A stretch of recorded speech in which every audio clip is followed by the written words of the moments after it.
Okay, good evening. My name is Renz, ang inyong sign language tutor. Kaya ang ituturo ko ngayon sa inyo ay may kinalaman sa panahon, no?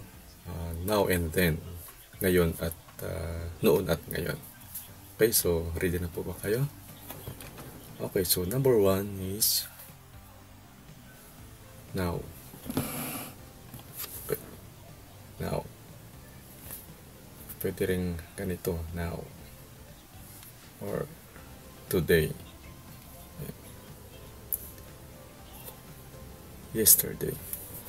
So letter Y, yesterday. So parang paatras na. Yeah. Yesterday. Tomorrow. So parang ito yung thumbs. Then tomorrow dito sa pisngi. Tomorrow.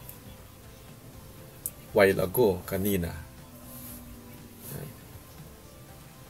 Kanina, while ago. Later. Later. Noon. Kaya pwede rin isang kamay lang. Yan. Noon. Parang back then. Yan, pinapatras niya. Pinabalik sa nakaraan.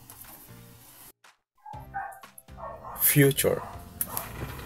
Letter F dito sa noo. Future. Okay, yung mga iba ganito. Ayan. Future. Okay. Future. Then before.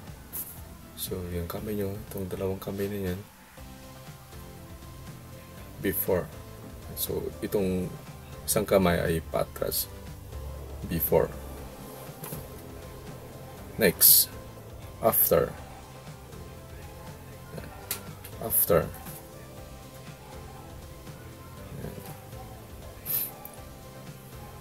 And then early. So itong middle finger, tapos ito. And early. Next, overtime. Letter O. Overtime. Oh, overtime. Okay. Late. Letter L. Late. Late. Okay. Morning.